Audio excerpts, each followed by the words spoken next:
नमस्कार साथियों, मैं रितेश। आप लोगों को अपने YouTube channel Ritesh online classes पर स्वागत है। तो आज मैं आप लोगों को आस्था आईएएस का मैं फुल टेस्ट 1 का प्रैक्टिस सेट करवाने जा रहा हूं। ये दोस्तों 66 सेवन्थ पीटी में भी और सीडीपीओ के प्री में भी दोनों में ही संयुक्त रूप से काम आएगा। तो आइए हम इस सेट को सबसे पहला इस सेट को हम करने जा रहे हैं। दोस्तों सबसे पहला क्वेश्चन के साथ शुरू करते हैं। और एक बात और बता दूं इस सेट में कि इसका एक्सप्लेनेशन बहुत अच्छा दिया गया है। तो ये सेट थोड़ा और लंबा लंबा बनेगा, माने लंबे लंबे वीडियो बनेंगे, तो आप घबराएंगे नहीं और अच्छे से शांति से सुनेंगे और याद करने का प्रयास करेंगे। तो देख लेते हैं। सबसे पहला क्वेश्चन देखिए, कह रहा है कि चंद्रमा पर पलायन वेग का मान होता है। चंद्रमा पर पलायन वेग का मान कितना होता है? तो ये होता है 2.4 किलोमीटर पर सेकेंड। 2.4 किलोमीटर पर सेकेंड चंद्रमा पर पलायन वेग होता है। अगर कोई पूछे कि पृथ्वी पर पलायन वेग क्या होता है, यानी हमारे पृथ्वी के धरती पे पलायन वेग क्या होता है, तो आप बताएंगे 11.2 किलोमीटर पर सेकेंड। 11.2 किलोमीटर पर सेकेंड। 11.2 किलोमीटर पर सेकेंड। चंद्रमा पर कोई पूछे तो 2.4 किलोमीटर पर सेकेंड। अगर धरती पर पूछे तो 11.2 किलोमीटर पर सेकेंड। चंद्रमा पर पलायन वेग से गैस के अणुओं का वेग ज़्यादा होने के कारण वे वहां से पलायन कर जाते हैं। इस कारण से भी चंद्रमा पर वायुमंडल संभव नहीं है। मतलब ये कहने का मतलब हो रहा है दोस्त, तो जो चंद्रमा पे गैस है ना, तो गैस का कुछ ना कुछ वेलोसिटी या कुछ ना कुछ वेग होगा ना, तो वो जो वेग है इस पलायन वेग से ज़्यादा होता है, जिस वजह से वहाँ चंद्रमा पर जो गैसेस वगैरह हैं वो उड़ जाते हैं, तो वहाँ पे वायुमंडल नहीं पाए जाते हैं। लेकिन धरती पे क्या होता है कि ये गैस का जो वेग है इस वेग से 11.2 के वेग से कम होता है, इसलिए धरती से बाहर यहाँ के गैस नहीं जा पाते हैं। जब प्रकाश एक माध्यम से दूसरे माध्यम में प्रवेश करता है तो निम्नलिखित में क्या परिवर्तित होता है? तो देखिए इसका ऑप्शन ई होगा। ध्यान से सुनिएगा इस एक्सप्लेनेशन को। जब कोई प्रकाश तरंग वायु से कांच या एक माध्यम से दूसरे माध्यम में प्रवेश करती है, ध्यान दीजिए, अगर कोई प्रकाश जो है एक माध्यम से दूसरे माध्यम में प्रवेश करेगी तब क्या होगा कि सिर्फ आवृत्ति स्थिर रहेगी। मतलब जो फ्रीक्वेंसी होता है वो आवृत्ति कांस्टेंट होगा, माने स्थिर होगा, माने ये परिवर्तन नहीं करेगा। लेकिन वेग, मतलब अगर सोचिए ये कोई मीडियम है, यहाँ से प्रकाश गया और यहाँ से ये तो जानते हैं रिफ्रैक्शन कर जाएगा, ये तो आपको पता ही होगा। एक मीडियम से ये वन मीडियम है, N1 है, और ये N2 है, माने अनदर मीडियम है, तो वेग परिवर्तन कर जाएगा। इसके साथ साथ तीव्रता, इंटेंसिटी जो है प्रकाश का वो भी परिवर्तन कर जाएगा। फिर देखिए तरंग दैर्घ्य यानी वेव लेंथ, ये भी परिवर्तन कर जाएगा। लेकिन आवृत्ति दोस्तों नहीं होगा परिवर्तन। तो वेग, तीव्रता, वेव लेंथ। वेग का इंग्लिश भी होता है, तीव्रता का इंटेंसिटी होता है, और WA भी याद होता है। तो आप ऐसे याद रखेंगे कि WIV यानी विव, WIV हो गया ना, विव। देख लीजिए एक बार फिर से मैं क्या बोल रहा हूँ। देखिए लिखा हुआ है कि सेकंड क्वेश्चन नंबर में कि वेग, तीव्रता और तरंग दैर्घ्य, वेग, तीव्रता, वेग, तीव्रता और तरंग दैर्घ्य, इसके साथ साथ तीव्रता भी होता है, चाल नहीं होता है, चाल भी होता है दोस्तों। तो चाल भी क्या होता है हमारा, परिवर्तन ही कर जाता है, तो चाल भी। तो आवृत्ति सिर्फ फ्रीक्वेंसी जो है आप लोग को अस्थिर रहेगा, माने कांस्टेंट रहेगा। लेकिन वेलोसिटी, वेलोसिटी, तरंग दैर्घ्य, देखिए चाल को आप वेलोसिटी से ही संपर्क कर सकते हैं, इसलिए चाल को ऑप्शन से आप कंसीडर मत करिए। और तरंग दैर्घ्य को वेवलेंथ कहेंगे, तीव्रता को इंटेंसिटी कहेंगे। तो आप इस तरीके से शॉर्ट फॉर्म में याद रखें, वीव, वीव माने वेवलेंथ, इंटेंसिटी और वेलोसिटी, वीव। ठीक है, ठीक है ना, तो याद रखेंगे। लेकिन इसके साथ साथ आप फ्रीक्वेंसी को काट दें, मतलब कि फ्रीक्वेंसी हमारा परिवर्तन नहीं होगा लेकिन बीफ हमारा परिवर्तन होगा। तो तीसरा क्वेश्चन, खतरे का सिग्नल लाल रंग का को बनाया जाता है क्योंकि, क्यों बनाया जाता है दोस्तों? तो इसका भी कारण ई है। देखिए क्यों, क्या क्या कारण है। खतरे का सिग्नल लाल रंग का बनाए जाने का सर्व प्रमुख यह है कि लाल रंग सबसे कम परिकीर्णन होता है। लाल रंग का जो परिकीर्णन होगा दोस्तों, जो सबसे ही कम होता है और यह दूसरे से सर्वाधिक स्पष्ट दिखाई देता है। लाल रंग का तरंगदैर्घ्य सबसे अधिक होता है, जबकि बैंगनी रंग का तरंगदैर्घ्य सबसे कम होता है। देखिए, कुल मोटा मोटी बात यह है जो मैं आपको समझाता हूँ। आपने इसका नाम सुने होंगे, विव जियोर। जियोर, आपने विव जियोर का नाम, रुकिए मैं इधर ही लिख देता हूँ, विव जियोर का नाम सुने ही होंगे। विव जियोर। जियोर क्या है? वी फॉर वॉयलेट है, आई फॉर इंडिगो है, ब्लू बी फॉर ब्लू है, और जी फॉर ग्रीन है, वाई फॉर येलो है, ओ फॉर ऑरेंज है, आर फॉर रेड है। इसको जो हिंदी में जानते हैं वो जी हिंदी में देख लें। जी उसको कहा जाता है बैनी। बैनी बैनी आह पिनाला। बैनी आह बैनी आह पिनाला। पीनाला। बैगनी नीला और ब्लू। ब्लू का क्या हो जाता है? ब्लू का नीला। बैनी इंडिगो नीला हो जाता है ना। आप देख लेंगे ऐसे ही कहा जाता है, बैनी आ पिनाला, बैनीला पिनाला कहा जाता है। अब सुनिए, मेरे कहने का मतलब समझिए। कह रहा है कि बैगनी रंग का तरंगदैर्घ्य सबसे कम होता है। इसका मतलब ये होता है कि अगर तरंगदैर्घ्य की बात करें तो ऊपर से नीचे तक आपको तरंगदैर्घ्य, यानी तरंगदैर्घ्य बोले तो वेव लेंथ, बढ़ते हुए नजर आएगा। माने वायलेट का सबसे कम, उससे ज़्यादा इंडिगो का, उससे ज़्यादा ब्लू का, उससे ज़्यादा ग्रीन का, उससे ज़्यादा येलो का, उससे ज़्यादा ऑरेंज का, और सबसे ज़्यादा रेड का। तो रेड का तरंगदैर्घ्य क्या हो गया? सबसे ज़्यादा हो गया। बैगनी रंग का तरंगदैर्घ्य पूछे तो क्या बताइएगा? सबसे कम। कभी कभी क्वेश्चन ऐसे भी पूछ देगा, चारों ऑप्शन देगा। मान के चलिए ग्रीन दिया, येलो दिया, और ब्लू दिया और इंडिगो दिया। अब मैं पूछता हूँ सबसे ज़्यादा तरंगदैर्घ्य किसका है? ग्रीन का कि ब्लू, येलो का कि ब्लू का कि इंडिगो का? तो आप भिपजियोर लिख देंगे, और भिपजियोर में जिसका नंबर सबसे पहले आएगा, जैसे आई का सबसे पहले आया, तो इसका वेवलेंथ सबसे कम होगा। इस तरीके से इस क्वेश्चन को आप डील करेंगे। दूसरा कह रहा है दोस्तों कि लाल रंग का तरंगदैर्घ्य सबसे अधिक है। यह लाल रंग सबसे कम परिकीर्णन होता है। यह दूर से सर्वाधिक स्पष्ट दिखाई देता है। लाल जो रंग है, जो दूर से सबसे सर्वाधिक माने जल्दी से दिखाई दे देता है। और परिकीर्णन की बात करें तो लाल रंग का परिकीर्णन सबसे कम होता है। और माने वायलेट का परिकीर्णन मतलब सबसे ज़्यादा होता है। इसका मीनिंग ये होता है दोस्तों कि जैसे देखिए, ये प्रिज्म था। यहाँ से आप वाइट लाइट को, मैंने लाइट को, सनलाइट को, यानी सनलाइट ही हमारा वाइट लाइट होता है, इसको आपने हिट कराया इस प्रिज्म पे। तो यहाँ से जो कलर्स मतलब कलर का मतलब निकल के जो आता है 7 कलर में, इसी को विबजियोर बोलते हैं, विबजियोर। तो जो वायलेट होता है जो सबसे कम मुड़ता है देखिए, लेकिन रेड सबसे ज़्यादा मुड़ जाता है। इसी बात को कहा जा रहा है। ठीक है।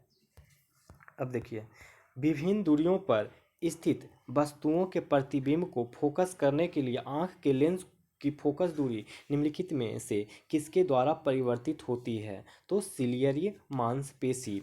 विभिन्न दूरियों पर स्थित वस्तुओं के प्रतिबिंब को फोकस करने के लिए आंख के लेंस की फोकस दूरी निम्नलिखित में से किसके द्वारा परिवर्तित होती है? तो सिलियरी मांसपेशी। विद्युत धारा को किससे मापा जाता है? विद्युत धारा को मापा जाता है ए मीटर से। विद्युत धारा को ए मीटर से मापा जाता है। और विद्युत धारा का एसआई मात्रक एम्पियर यानी ए होता है। विद्युत धारा अगर कोई पूछे कि कौन सा राशि होता है, तो आप बताएंगे अदिश राशि होता है। कौन सा राशि होता है? अदिश राशि होता है। विद्युत धारा अदिश राशि होगा। विद्युत धारा का एसआई मात्रक एम्पियर यानी ए होगा होगा और वोल्ट मीटर से विभवांतर को मापा जाता है। ये जो वोल्ट मीटर देख रहे हैं, इससे विभवांतर मापा जाता है। विभवांतर, ठीक है। निम्नलिखित में से कौन सा जोड़ा असत्य है, ये पूछ रहा है। तो असत्य कथन का हमें तलाश करना है। ठीक है। तो इसका देखिए, जितने भी आपने जोड़ा देख रहे हैं, इस सब का सब सही है। कार्डियोग्राफी मतलब होता है दृश्य गति मापक सूचक है। वोल्ट मीटर विभवांतर मापने में आता है काम। आमीटर विद्युत धारा मापने में। लक्स मीटर प्रकाश तीव्रता मापने में। एक बार फिर से सुन लीजिए। कह रहा है, ये क्वेश्चन कह रहा है दोस्तों, ठहर जाइए। हाँ, ये क्वेश्चन कह रहा है कि निम्नलिखित में से कौन सा जोड़ा असत्य है। तो असत्य कथन को बताने का रहा है, तो इसमें वोल्ट मीटर विभवांतर मापने में, मीटर विद्युत धारा मापने में, लक्स मीटर प्रकाश तीव्रता मापने में काम आता है। और कार्डियोग्राफ दृश्य गति मापक हेतु यूज किया जाता है। कार्डियोग्राफ किसके लिए यूज किया जाता है? तो दृश्य गति मापक हेतु के लिए। अब देखिए 7 नंबर क्वेश्चन, किस तापक्रम पर सेंटीग्रेड और फ़ारेनहाइट का पाठ्यंक एक ही होता है? तो -40 डिग्री सेंटीग्रेड पे।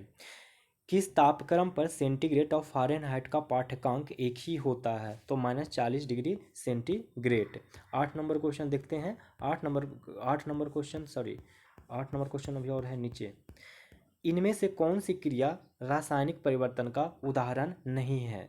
कौन सी क्रिया रासायनिक परिवर्तन का उदाहरण नहीं है? तो देख लीजिए, भौतिक परिवर्तन के उदाहरण जान लीजिए और रासायनिक परिवर्तन के उदाहरण, और फिर आराम से आप आंसर जान लीजिएगा। पहले देखिए भौतिक परिवर्तन का उदाहरण, पानी का जमकर बर्फ बनना, मोम का गलना, दूध क्रीम अलग करना, दही से मक्खन निकलना, उधरवा पतन। दोस्तों यही वो एग्जाम्पल्स हैं जो एग्जाम्स में लगभग लगभग आते हैं 95%। एक आइए 2 क्वेश्चन इधर उधर भटकेगा, तो इसीलिए भौतिक परिवर्तन का उदाहरण आप अच्छे से सुन लें जो मैं बोल रहा हूँ। पहला, पानी का जमकर जमकर बर्फ बन जाना, जब पानी मतलब सॉलिड से लिक्विड बन जाता है। मोम का गलना, दोस्तों यहाँ मोम का जलना नहीं है, मोम का गलना। आप दिवाली वाली में जलाए होंगे मोमबत्ती, तो क्या देख रहे होंगे, एक तो मोम जलता है और दूसरा मोम टघर के नीचे गिर जाता है। तो इसमें बात किया जा रहा है मोम का गलना, जो मोम गर्मी के कारण टघर के नीचे गिर जाता है उसी को कहते हैं मोम का गलना। दूध क्रीम अलग करना, जो दूध में क्रीम होता है उसको अलग करना भी भौतिक परिवर्तन के उदाहरण है। तो कौन सा मैंने बोला? पानी का जमकर बर्फ बनना, मोम का गलना, दूध क्रीम से अलग करना, दही से मक्खन निकालना। घर में लोग देखते होंगे दही से मक्खन निकाल देते हैं। फिर उधरवा पतन, उधरवा पतन का मतलब होता है सब्लिमेशन। तो उधरवा पतन भी हमारा क्या भौतिक परिवर्तन का उदाहरण है। तो आप इसे याद रखेंगे भौतिक परिवर्तन। क्वेश्चन पूछ रहा है कि रासायनिक परिवर्तन के उदाहरण बताइए कौन से हैं। सुनिएगा रासायनिक परिवर्तन के उदाहरण। पहला, मैंने भौतिक में क्या बताया था? मोमबत्ती का गलना, तो यहाँ हो जाएगा मोमबत्ती का जलना। तो मोमबत्ती का गलना तो होगा नहीं, लेकिन मोमबत्ती का जलना होगा। आगे सुनिए, खाना पकना, खाना पकना भी दोस्तों हमारा रासायनिक परिवर्तन के ही उदाहरण है। तीसरा, ईंधन का अस्कंदन होना, ईंधन का अस्कंदन होना ये भी रासायनिक परिवर्तन का उदाहरण है। दूध से दही बनना, ये भी रासायनिक परिवर्तन का है। दूध से दही बनना, वहाँ था कि मक्खन निकालना दही से, यहाँ है दूध से दही बनना।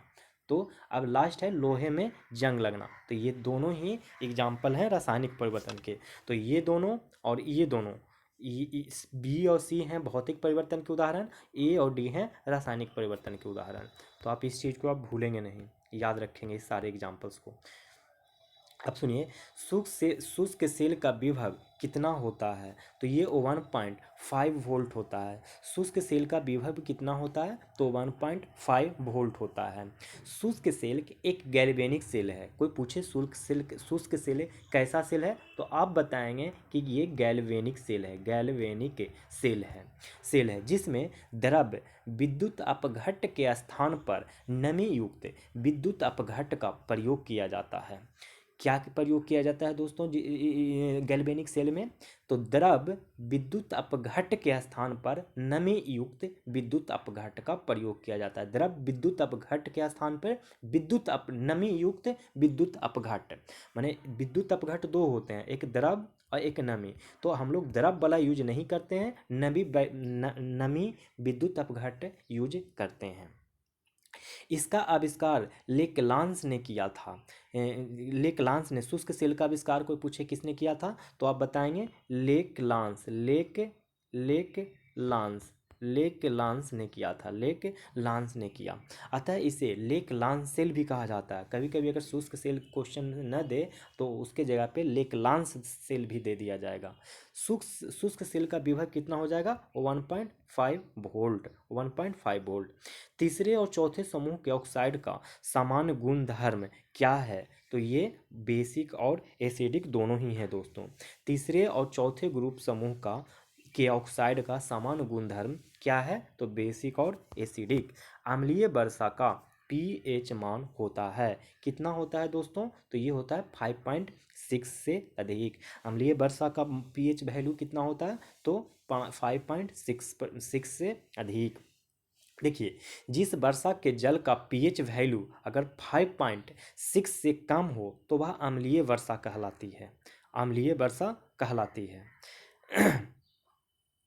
कहलाती है। वायुमंडल में उपस्थित CO2, SO2 और NO जैसे जैसे गैसें वर्षा के साथ घुलकर क्रमशः कार्बोनिक अम्ल सल्फ्यूरिक अम्ल और नाइट्रिक अम्ल बनाती है। ये जो हैं NO, ये CO2, SO2, NO nitrous oxide जैसे गैस वर्षा के साथ मिलकर कार्बोनिक माने CO2 अगर मिल जाएगा तो कार्बोनिक एसिड बना देगा, SO2 मिल जाएगा तो सल्फ्यूरिक एसिड बना देगा, NO मिल जाएगा तो क्या बना देगा, नाइट्रिक अम्ल। फिर से सुनेंगे, जब वर्षा में CO2 मिल जाए तो कार्बोनिक अम्ल बनाएगा, SO2 मिल जाए सल्फ्यूरिक अम्ल बनाएगा, NO मिल जाए नाइट्रिक अम्ल बन जाएगा। अम्ल वर्षा भवनों, ऐतिहासिक इमारतों, पौधों और जंतुओं के साथ पारिस्थितिकी तंत्र को क्षति पहुंचाता है। समझ गए ना। अम्लीय वर्षा का पीएच में वैल्यू कितना होगा, तो 5.6 से अधिक होगा। देखिए, साधारण नमक में क्या होता है, तो साधारण नमक में परवल क्षार एवं परवल आम्ल दोनों ही उपस्थित होते हैं। साधारण नमक में क्या उपस्थित होता है, तो परवल क्षार और परवल आम्ल होता है, परवल आम्ल। साधारण नमक एक उदासीन लवण होता है दोस्तों। साधारण नमक क्या होता है, न्यूट्रल होता है। क्या होता है, न्यूट्रल सॉल्ट होता है। आगे सुनिए, जो sodium hydroxide NaOH, sodium hydroxide जो कि एक परवल क्षार होता है, परवल क्षार होता है। सोडियम हाइड्रोक्साइड कैसा होता है, तो परवल क्षार। और HCl ये परवल मतलब अम्ल होता है। हाइड्रोक्लोरिक अम्ल क्या होता है, परवल अम्ल की अभिक्रिया से प्राप्त होता है। प्राकृतिक रूप से समुद्रों से पृथक करके तथा खनिज रूप में भी प्राप्त किया जाता है। इसका रासायनिक नाम आपको पता ही होगा, NaCl। तो ये दोनों ही एक परवल बेस है और ये परवल एसिड है। क्रोमियम स्टील मिश्रण है, किसका मिश्रण है, क्रोमियम स्टील किसका मिश्रण है दोस्तों, तो ये है क्रोमियम और कार्बन का मिश्रण है। क्रोमियम स्टील किसका मिश्रण है, तो क्रोमियम और कार्बन का। हाइड्रोजन के जलाने से क्या बनेगा, तो हाइड्रोजन के जलाने से पानी बनेगा। हाइड्रोजन के जलाने से क्या बनेगा दोस्तों, तो पानी बनेगा। सोडियम बेंजोएट का आणविक सूत्र क्या है, तो ये है NH2CONH2 ठीक है।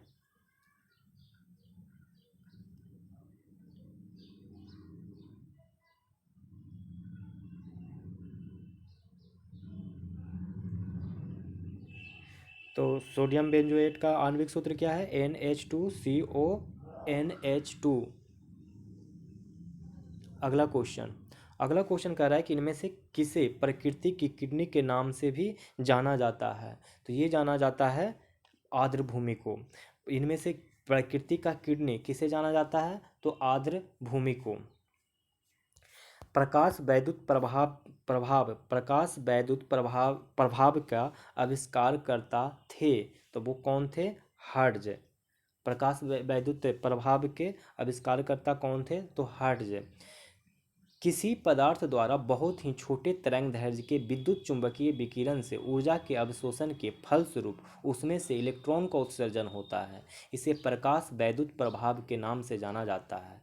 इसकी खोज सर्वप्रथम 1887 ईस्वी में हेनरिच हर्ट्ज ने किया था। हेनरी हर्ट्ज ने किया था। ठीक है, अब देखते हैं हम लोग अगला सवाल कह रहा है 18 नंबर। दम्मा एवं गंजापन बीमारी की वजह क्या है, तो ये वजह कवक है।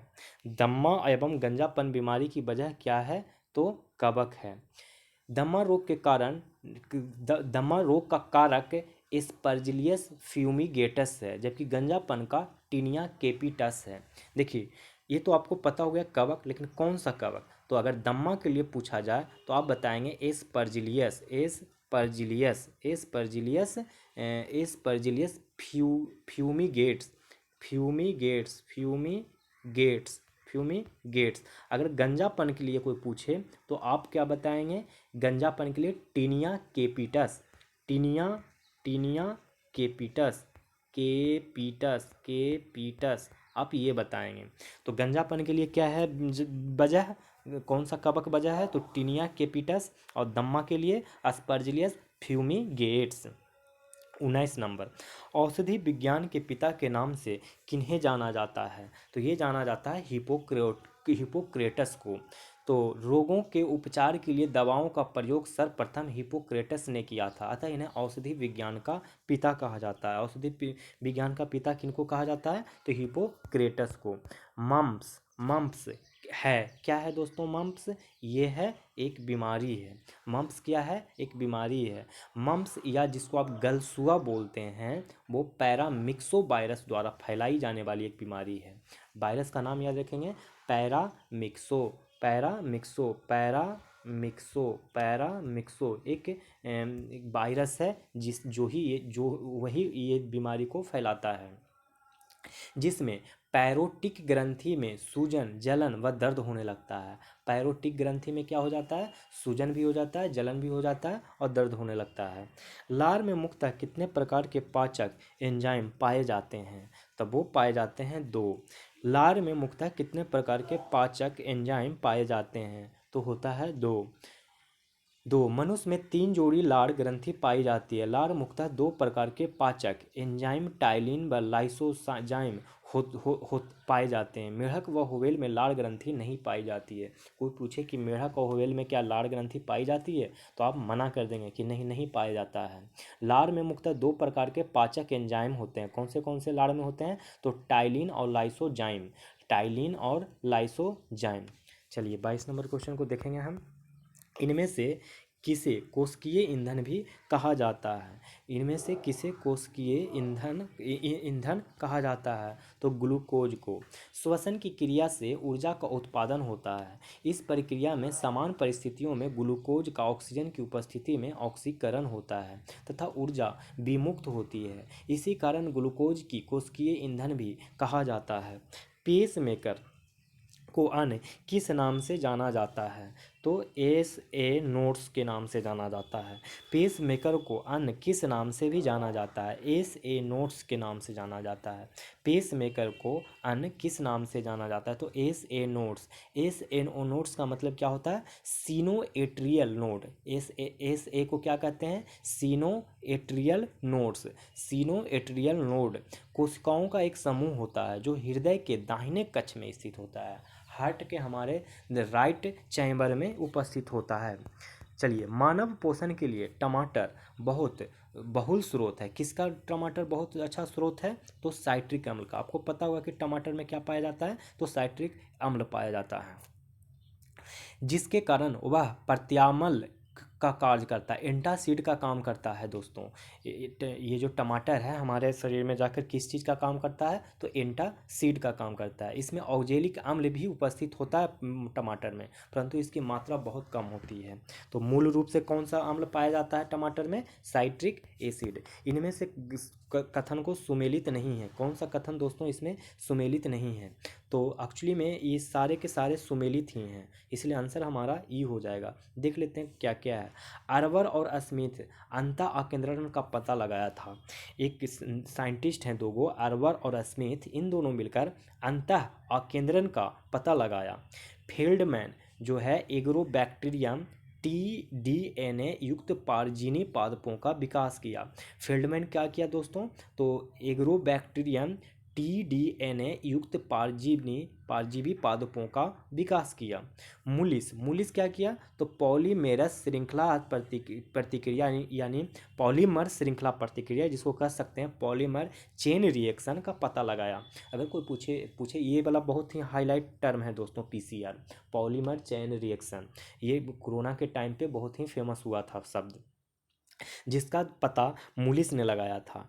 टेमिन और वोल्टमीटर किसने पता किया था? तो रिवर्स ट्रांसक्रिप्शन का पता लगाया था। ये RT-PCR का नाम सुनते हैं ना, ये वही है, reverse transcription polymer chain reaction. इसका खोज टेमिन और बाल्टीमोर ने किया था। बाल्टीमोर और टेमिन ने, ठीक है। महिलाओं में पुरुष जैसे लक्षण दिखना क्या कहलाता है? तो ये कहलाता है विरिलिज्म। विरिलिज्म। महिलाओं में पुरुषों जैसे लक्षण दिखाना क्या कहलाता है? विरिलिज्म। आप देखे होंगे बहुत सारी महिलाओं को कि जिनका आवाज़ बिल्कुल मतलब पुरुष की तरह होता है, या फिर उनके मतलब चेहरे में दाढ़ी आए हुए होते हैं, तो वो सब लक्षण दिखाई जाते हैं कि में महिलाओं में पुरुष जैसे लक्षण। तो ऐसे लक्षण को दिखाई देने में कहा जाता है विरिलिज्म। विरिलिज्म जैसे महिलाओं में पुरुषों जैसे लक्षण जैसे भारी आवाज़, दाढ़ी मूछें बढ़ना इत्यादि गुण विरिलिज्म कहलाता है। यह महिलाओं में एंड्रोजन्स के अतिस्राव का दुष्परिणाम है। एक एंड्रोजन्स का अतिस्राव का दुष्परिणाम है एंड्रोजन्स। तो 26 नंबर क्वेश्चन हो गया। 27 नंबर अब देखते हैं। 27 नंबर कह रहा है दोस्तों कि निम्नलिखित में से कौन सा कथन असत्य है? असत्य कथन की पहचान करने कह रहा है। इसमें सारे के सारे कथन सही दिए गए हैं। जंतु कोशिका में लवक नहीं पाए जाते हैं, तो सही बात है, जंतु कोशिका में लवक नहीं पाया जाता है, ये सिर्फ और सिर्फ वनस्पति कोशिका में पाया जाता है। जो पादप का कोशिका होता है, माने पेड़ पौधे का कोशिका, तो उसमें लवक पाया जाता है। आप हरित लवक का नाम सुने होंगे, वो पाया जाता है पौधे में। तो यहाँ तो जंतु कोशिका, यानी ये बात सही कह रहा है। कॉर्क और वृक्ष के छाल से प्राप्त किया जाता है। कॉर्क ओक वृक्ष के छाल से, सही बात है। अगर कॉर्क जो होता है वो ओक वृक्ष के छाल से प्राप्त होता है। एकेसिया पौधे की लकड़ी से कत्था प्राप्त किया जाता है, ये बात भी सही है। एकेसिया पौधे की लकड़ी से कत्था प्राप्त किया जाता है। पादप कोशिका में सिलिया नहीं पाया जाता है। पादप कोशिका में सिलिया नहीं पाया जाता है दोस्तों, ये बात भी बिल्कुल सही कहा जा रहा है। हम लोग देखेंगे 28 नंबर। ब्लू फ्लैग है। ब्लू फ्लैग क्या है दोस्तों? तो ब्लू फ्लैग जो है वो है एक ट्रेडमार्क है। ब्लू फ्लैग क्या है? एक ट्रेडमार्क है। देखिए ब्लू फ्लैग FEE के स्वामित्व वाला एक ट्रेडमार्क है, जो 60 सदस्य देशों में 65 संगठनों में से मिलकर एक गैर लाभकारी एवं गैर सरकारी संगठन है। अब देखिए पॉलीमर चेन रिएक्शन आपको बता दिए थे, पीसीआर बता दिए थे ना, वही है।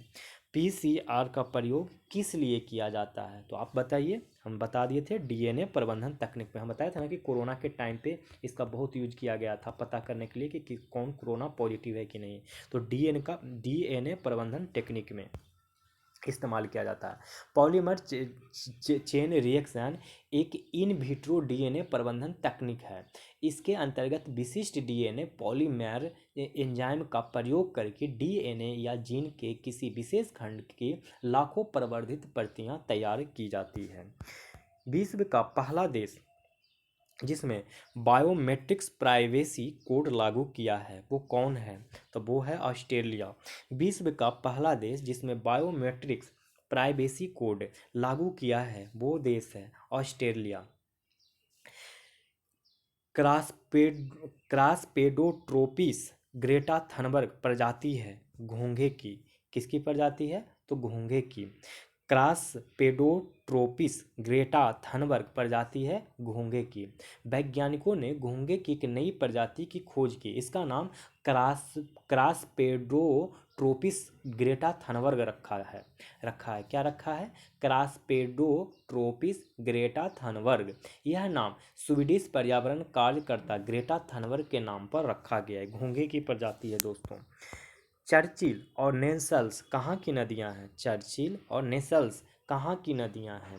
तो ये नदियाँ कनाडा की हैं। कहाँ की नदियाँ हैं? कनाडा की हैं। इसका निकास दोस्तों हडसन की खाड़ी में होता है। इसका निकास कहाँ होता है? हडसन की खाड़ी में। एंडीज पर्वत का विस्तार कितने देशों में है? तो ये दोस्तों 7 देशों में है एंडीज पर्वत का विस्तार। वेनेजुएला से लेकर अर्जेंटीना तक ये फैला हुआ है। इसका विकास दक्षिण अफ्रीका के 7 देशों में है। यह विश्व की सबसे लंबी पर्वत श्रृंखला होने के साथ हिमालय में दूसरी सबसे ऊंची पर्वत श्रृंखला, सबसे ऊंची श्रृंखला बोला जाए तो हिमालय, और दुनिया का सबसे लंबा श्रृंखला बोला जाए तो एंडीज टोटल कहाँ से कहाँ तक? एंडीज पर्वत अर्जेंटीना तक, वेनेजुएला से अर्जेंटीना तक फैला हुआ है, और दक्षिण अमेरिका के 7 देशों में फैला हुआ है। इनमें से कौन सा पठार सबसे दक्षिण में स्थित है? कौन सा पठार दोस्तों सबसे दक्षिण में स्थित है? तो पेंटागोनिया का पठार सबसे दक्षिण में स्थित है। पेंटागोनिया का पठार अर्जेंटीना में स्थित है, जो कि दक्षिण अमेरिका देश में है। पेंटागोनिया का पठार कहाँ है? तो पेंटागोनिया का पठार अर्जेंटीना में है। अर्जेंटीना कहाँ है? तो दक्षिण अमेरिका में है। जबकि आपने लॉरेंसिया का पठार सुने होंगे। लॉरेंसिया का पठार कनाडा में है। कोलंबिया का पठार यूएसए में है। कोलोराडो का पठार यूएसए में है, जो कि उत्तरी अमेरिका में है। तो देख लीजिए, कोलंबिया और कोलोराडो का पठार यूएसए में है। लॉरेंसिया का पठार कनाडा में है। लॉरेंसिया कहाँ है? तो कनाडा में है। लॉरेंसिया कहाँ है? कनाडा में। कोलंबिया और कोलोराडो का पठार कहाँ है? जो दोनों ही यूएसए में है, और ये तीनों ही नॉर्थ अमेरिका में है। लेकिन आप पेंटागोनिया पठार की बात करें तो अर्जेंटीना में है, जो कि साउथ अमेरिका में है। अब देखते हैं नेक्स्ट क्वेश्चन। नेक्स्ट क्वेश्चन कह रहा है 35 नंबर कह रहा है कि सुनहरी क्रांति का संबंध है। सुनहरी क्रांति का आप नाम सुने होंगे। सुनहरी क्रांति का संबंध किससे है दोस्तों? तो ये है फल उत्पादन से। सुनहरी क्रांति का संबंध किससे है? तो फल उत्पादन से है। यानी कि सुनहरी क्रांति को ही स्वर्ण क्रांति के भी नाम से जानते हैं। सुनहरी क्रांति का दूसरा नाम क्या है? तो स्वर्ण क्रांति। किस चीज़ के लिए है ये? तो फल उत्पादन, जिसको बागवानी कहते हैं। स्वर्ण क्रांति किसके लिए? स्वर्ण या सुनहरी, तो बागवानी के लिए। सदाबहार क्रांति या द्वितीय हरित क्रांति का नाम सुनेंगे, वो किसके लिए है? तो कृषि उत्पादन को दोगुना करना व टिकाऊ कृषि करने के लिए। सदाबहार क्रांति या द्वितीय क्रांति हरित क्रांति किसके लिए है? तो कृषि उत्पादन को दोगुना करना व टिकाऊ कृषि करने के लिए। भूरी क्रांति का नाम सुने होंगे। भूरी क्रांति किसके लिए है? तो गैर परंपरागत ऊर्जा उत्पादन के लिए है। भूरी क्रांति किसके लिए है? तो गैर परंपरागत ऊर्जा उत्पादन के लिए है। आपने अमृत क्रांति का नाम सुने होंगे। वो क्या है? तो नदियों को जोड़ने की योजना है। अमृत क्रांति क्या है दोस्तों? तो नदियों को जोड़ने की योजना है। लौह इस्पात उत्पादन में अग्रणी देश कौन सा है? तो वो है चीन। लौह इस्पात उत्पादन में अग्रणी देश कौन है? तो चीन। अब देखिए, इनमें से कौन सा प्रदेशों का सर्वाधिक तटीय सीमा है? तो आप लोग को पता होगा। इसका आंसर जो हो जाएगा, क्या हो जाएगा? अंडमान निकोबार द्वीप समूह। इनमें से किन प्रदेशों का सर्वाधिक तटीय सीमा है? तो देखिए, अंडमान निकोबार द्वीप समूह का जो तट है वो 1962 है किलोमीटर है। कितना है? 1962 किलोमीटर। उसके बाद नंबर आता है गुजरात का, जो कि 1215 किलोमीटर है। आंध्र प्रदेश का, जो कि 974 है। उसके बाद दमन द्वीप का, जो कि 28 किलोमीटर है। सुनिए, अगर पूरे भारत से पूछे, मतलब केंद्र शासित प्रदेश और राज्य को भी मिला के पूछे कि सबसे ज़्यादा तटीय प्रदेश कौन है, तब तो बता दीजिएगा अंडमान निकोबार। क्यों? क्योंकि उसका है 1962 किलोमीटर। लेकिन अगर पूछे कि सबसे कम बताइए किसका, सॉरी राज्यों में सिर्फ बताइए किसका है, तो हो जाएगा गुजरात, क्योंकि 1215 है। अब देखिए, इनमें से किस देश से भारत का सर्वाधिक सीमा स्पर्श करती है? भारत का सर्वाधिक सीमा किससे स्पर्श करती है, ये बताना है। तो देखिए, 38 नंबर में यहाँ पे इन चारों में से आपको सर्वाधिक बताना है। क्योंकि ऐसे आप लोग को पता होगा कि देश में सबसे भारत का सर्वाधिक सीमा बांग्लादेश से करता है। लेकिन यहाँ बांग्लादेश ऑप्शन में दिया नहीं है दोस्तों, और इन्हीं चारों में से पूछ रहा है कि कौन होगा। तो इसका ऑप्शन हो जाएगा नेपाल। कैसे? जो देखिए, दिखाता हूँ। अभी आपको मैं जो चीज़ लिखवाऊंगा वो चीज़ आप याद करते चलेंगे। कैसे? जो देखिएगा, बांग्लादेश, ठीक है। बांग्लादेश जो सीमा शेयर करता है वो है 4096। कितना? 4096। चाइना, चाइना शेयर करता है 3488। कितना? 3488। चाइना के बाद पाकिस्तान शेयर करता है 3323। 3323। आइए एकदम पूरा याद रखिएगा दोस्तों, बहुत इसको मत सोचिएगा कि हो जाएगा ना, नहीं होगा। 1751 किलोमीटर नेपाल। म्यांमार है दोस्तों 1643 किलोमीटर। और भूटान है दोस्तों भूटान है 966 किलोमीटर, और अफ़गानिस्तान की बात करें तो है 106 किलोमीटर। एक बार फिर से याद करेंगे। बांग्लादेश 4096, चाइना 3488, 3488, 3488, बांग्लादेश 4096 माने 4096, चाइना 3488, पाकिस्तान 3323, पाकिस्तान 3323, और एन फॉर नेपाल 1751। देखिए 1751 है ना, तो 1751, 1751। और म्यांमार 1643, 1643, 16 होता है, उससे 5 घटा दीजिए तो 1643 मिल जाएगा। तो म्यांमार 1643। और ये भूटान कितना है 966, अफगानिस्तान 106। अब ऑप्शन को देखिए, ऑप्शन में देख लीजिए किसका है। म्यांमार, म्यांमार कहाँ है दोस्तों, ये है, ये है। भूटान कह रहा, भूटान कहाँ है, ये है। मैंने म्यांमार और भूटान में से म्यांमार अभी बड़ा है, भूटान को काट दीजिए, ये ऑप्शन काट दीजिए। फिर आ जाइए अफगानिस्तान, डी कहाँ है, यहाँ पे, यानी ये भी खत्म। अभी भी जो है म्यांमार अभी भी ऊपर चल रहा है। म्यांमार और नेपाल में कंपेयर करें तो देखें नेपाल ज़्यादा है, यानी ऑप्शन में नेपाल हो जाएगा आंसर। तो इस डेटा को अगर आप याद रखेंगे तो कोई भी क्वेश्चन पूछा जाएगा, कहीं से भी पूछा जाएगा तो आप बताएंगे। मैं एक बार फिर से रिवीजन करा देता हूँ कि बांग्लादेश 4096, 4096 मतलब 4096, ऐसे 4096 करके याद रखिएगा तो कम याद रहेगा, आप ऐसे याद रखें। बांग्लादेश 4096, बांग्लादेश 4096, बांग्लादेश 4096। अब फिर चाइना 3488, 3488। देखिए 34 दूनी 68 होता है ना, तो 68 में 20 जोड़ना है, आप ऐसे याद रखें, ये दिमाग में क्लिक करेगा कि 34 और 34 का डबल होता है 68, और 68 का में से हमको 20 जोड़ देना है। 68 नहीं होगा आंसर, अब 20 जोड़ के 88 हो गया, यानी 3488। पाकिस्तान 3323। देखिए 33 है ना, तो 33, 33 में 3 3 दो बार हो गया, 3 3 दो बार हो गया ना, तो देखिए 3 3 दो बार हो गया, तो क्या हो गया दो बार, कि 3 3 क्या हो गया, तो दो बार हो गया, क्या दो बार हो गया, तो 3 हो गया दो बार। तो 33 दो माने 3 3 दो बार हो गया, ये बोल रहा है देखिए कि दो बार 3 3 है, और क्या हो गया है 3 3, तो ये 3 3 हो गया, तो 33 23, 33 23। और नेपाल को देखिए 17 51 है, मैंने ये तो याद है कि 17 और उसका 3 गुना 51, 17 51। और म्यांमार 1643। देखिए 16 तिया 48 होता है, अगर 48 में से 5 घटाते हैं तो 1643 होगा। क्यों, क्योंकि देखिए पहला नंबर पे बांग्लादेश है, दूसरा नंबर पे चाइना है, तीसरा नंबर पे पाकिस्तान है, चौथा नंबर पे नेपाल है, और पाँचवा नंबर पे म्यांमार है। तो पाँचवा नंबर पे म्यांमार है, तो आप 5 को घटा दीजिए 16 तिया 48 में से। फिर देखिए भूटान है 966, 966, 966, और अफगानिस्तान 106। इसको ऐसे ही आप याद कर लेंगे। सुंदरबन को नेशनल पार्क कब घोषित किया गया, तो ये कब घोषित किया गया था, तो 1984 में। सुंदरबन को नेशनल पार्क कब घोषित किया गया, तो 1984 में। रूपकुंड झील, रूपकुंड झील कहाँ है दोस्तों, तो ये उत्तराखंड में है। रूपकुंड झील कहाँ है, तो उत्तराखंड में है।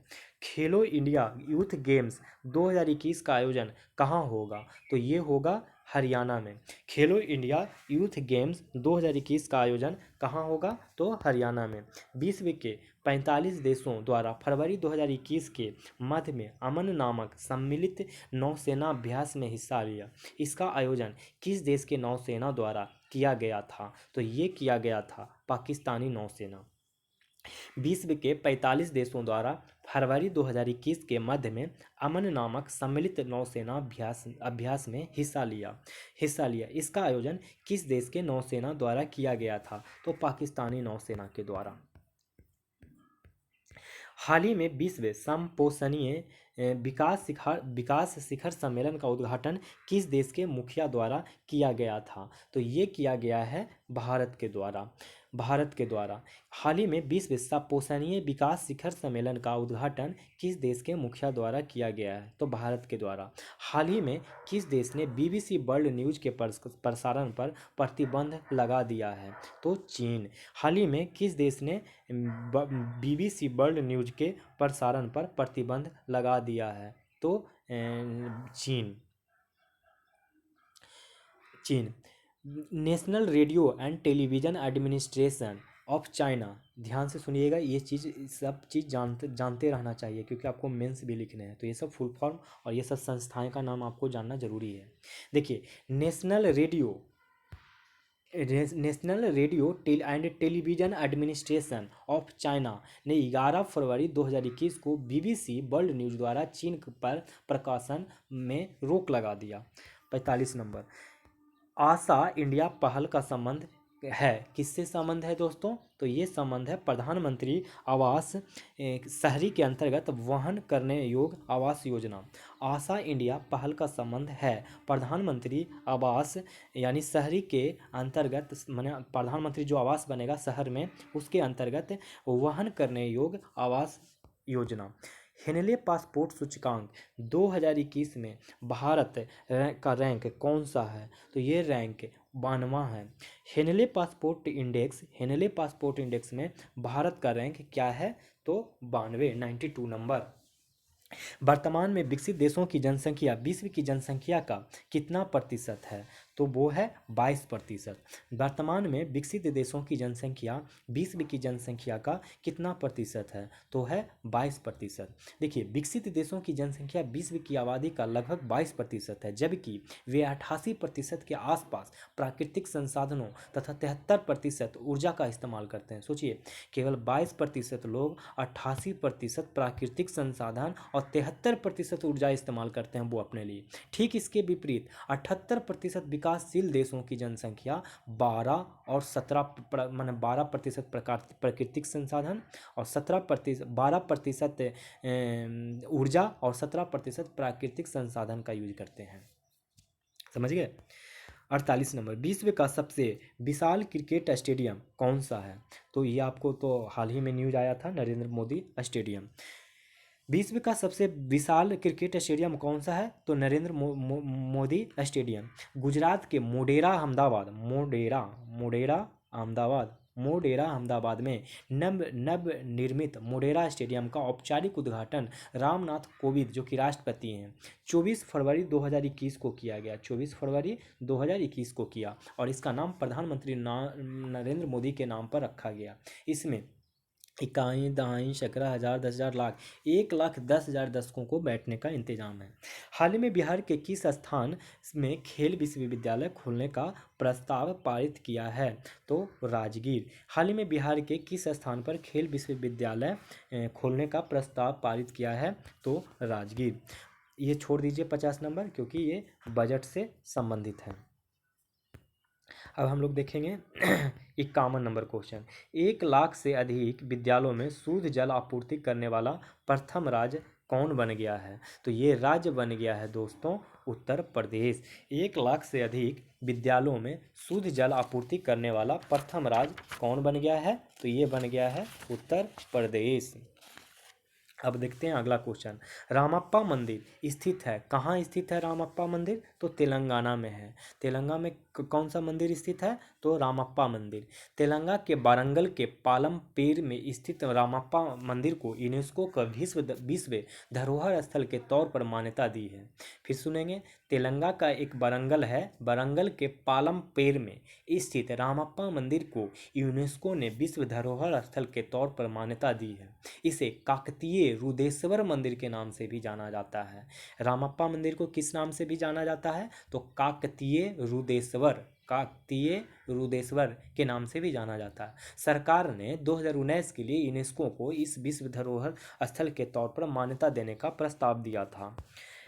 15वां ये छोड़ दीजिए। हाल ही में केंद्र सरकार ने तेल कंपनियों में 49% FDI को परिवर्तित करके कितना प्रतिशत किया है? ये आप लोगों को पता होगा, 100% कर दिया है, 100% है। हाल ही में केंद्र सरकार ने तेल कंपनियों में FDI की सीमा 49 से बढ़ाकर 100% कर दिया है। इस कदम से BPCL में सरकार की पूरी हिस्सेदारी बेचने में मदद मिलेगी। अंतर्राष्ट्रीय ओलंपिक समिति ने ब्रिस्बेन में किस वर्ष के लिए ओलंपिक की मेजबानी के लिए चुना जाएगा? तो ये चुना जाएगा 2032। अंतर्राष्ट्रीय ओलंपिक समिति ने ब्रिस्बेन को किस वर्ष के लिए ओलंपिक की मेजबानी के लिए चुना है? तो 2032। हाल ही में भारत के किस पर्यावरणविद एवं चिपको आंदोलन के नेता का निधन हो गया है? तो ये हो गया है सुंदरलाल बहुगुणा को। हाल ही में भारत के किस पर्यावरणविद एवं चिपको आंदोलन के नेता का निधन हो गया है? तो सुंदरलाल बहुगुणा। चिपको आंदोलन की शुरुआत 1970 में भारत के प्रसिद्ध पर्यावरणविद सुंदरलाल बहुगुणा, कॉमरेड गोविंद सिंह रावत, चंडी प्रसाद भट्ट तथा श्रीमती गौरा देवी की नेतृत्व में हुई थी। 21 मई 2021 को सुंदरलाल बहुगुणा की क्या हो गया? उत्तराखंड के ऋषिकेश में निधन हो गया। हाल ही में किसे किसे फेडरेशन ऑफ इंटरनेशनल हॉकी अध्यक्ष नियुक्त किया गया? तो नरेंद्र बत्रा को। हाल ही में किसे फेडरेशन ऑफ इंटरनेशनल हॉकी अध्यक्ष नियुक्त किया गया? तो नरेंद्र बत्रा को। निम्नलिखित में से किसे केंद्रीय अन्वेषण ब्यूरो का निदेशक नियुक्त किया गया है? तो ये नियुक्त किया गया है सुबोध कुमार जायसवाल को। निम्न में से किसे केंद्रीय अन्वेषण ब्यूरो का निदेशक नियुक्त किया गया है? तो सुबोध कुमार जायसवाल को। हाल ही में एरियस हेनरी को कहाँ का प्रधानमंत्री नियुक्त किया गया है? तो ये नियुक्त किया गया है हैती का। हाल ही में एरियस हेनरी कौन है? एरियस हेनरी कहाँ के प्रधानमंत्री नियुक्त किए गए हैं? हैती। हैती के प्रधानमंत्री एरियस हेनरी। Areas Henry. देखिए, बिहारी पुरस्कार 2020 से किन्हें सम्मानित किया गया है? तो मोहन कृष्ण बोहरा को बिहारी पुरस्कार 2020 से सम्मानित किया गया है। लोक उद्यम विभाग के हाल ही में किस मंत्रालय के एक विभाग के रूप में अन्वेषित किया है? तो वित्त मंत्रालय। लोक उद्यम विभाग को हाल ही में किस मंत्रालय के एक विभाग के रूप में अन्वेषित किया है? वित्त मंत्रालय। हाल ही में पासपोर्ट रैंकिंग में शीर्ष पर किस देश को कब्जा की हाल ही में पासपोर्ट रैंकिंग में शीर्ष पर किस देश ने कब्जा किया है? तो जापान। हाल ही में पासपोर्ट रैंकिंग में शीर्ष पर किस देश ने कब्जा किया है? तो जापान। हाल ही में राष्ट्रीय जनजातीय महोत्सव का उद्घाटन किसने किया है? तो ये किया है दोस्तों एम.के. वेंकैया नायडू। हाल ही में राष्ट्रीय जनजातीय महोत्सव का उद्घाटन किसने किया है? तो एम.के. वेंकैया नायडू। और एम.के. वेंकैया नायडू कौन है दोस्तों? तो भारत के उपराष्ट्रपति या राज्यसभा के मतलब चेयरमैन हैं। हाल ही में कौन सा शहर देश में ड्रिंक फ्रॉम टैप सुविधा प्रदान करने वाला पहला शहर बन गया है? तो ये बन गया है पुरी, उड़ीसा। हाल ही में कौन सा शहर देश में ड्रिंक फॉर टैप सुविधा प्रदान करने वाला पहला शहर बन गया है? तो पुरी, उड़ीसा। प्रत्येक वर्ष विश्व हेपेटाइटिस दिवस कब मनाया जाता है? तो ये मनाया जाता है कब मनाया जाता है? 28 जुलाई को। प्रत्येक वर्ष विश्व हेपेटाइटिस दिवस कब मनाया जाता है? तो 28 जुलाई को। चर्चित गलवान वैली है, क्या है दोस्तों चर्चित गलवान वैली? तो ये है लद्दाख में है। ठीक है, चर्चित गलवान वैली कहाँ है? तो लद्दाख में है।